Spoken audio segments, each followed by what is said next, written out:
ప్రభునందు ప్రియులైన మీకందరికీ యేసుక్రీస్తు ప్రభువారి నామంలో శుభవందనాలు తెలియజేస్తూ ఉన్నాం.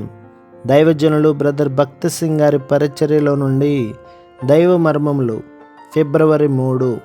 నేను వారిలో నివసించినట్లు వారు నాకు పరిశుద్ధ స్థలమును నిర్మింపవలెను. నిర్గమకాండం 25వ అధ్యాయం 8వ వచనం.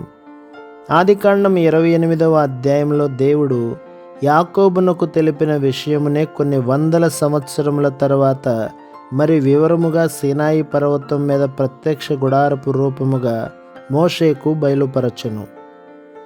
పర్వతం మీద మోషే అనేక విషయములను చూచెను. అందులో ఒకటి మహిమగల దేవుని ఇంటి దర్శనము. సీనాయి పర్వతంపై మోషేకు దేవుడు కనుపరచిన ఆ ఇల్లు ప్రస్తుతము దేవుడు నిర్మించుచున్న ఇంటి యొక్క ఛాయ మాత్రమే అని హెబ్రీ పత్రికలో చదువుచున్నాము.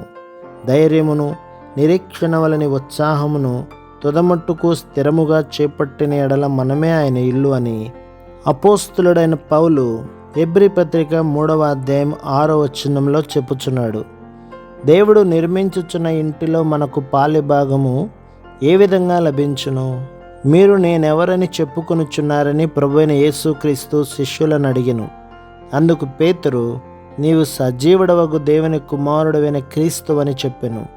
అందుకు యేసు, పరలోకమందున్న నా తండ్రి ఈ సంగతి నీకు బయలుపరచనే గాని నరులు నీకు బయలుపరచలేదు. ఈ ప్రత్యక్షత అను బండ మీద నా సంఘమును కట్టుదునని చెప్పెను. క్రీస్తును గూర్చి మనకు అవసరమైనది శరీరానుసారమైన ప్రత్యక్షత కాదు గాని ఆత్మానుసారమైన ప్రత్యక్షతయే. దైవిక ప్రత్యక్షతలో ఎంత ఎక్కువగా మనం ప్రభువుని ఎరుగుదుమో అంత ఎక్కువగా దేవుని మందిర నిర్మాణమునకు అవసరమైన సామాగ్రిని సమకూర్చుదుము. ప్రభు మిమ్మును, మీ కుటుంబములను, మీ సంఘములను దీవించి ఆశీర్వదించునుగాక. ఆమేన్.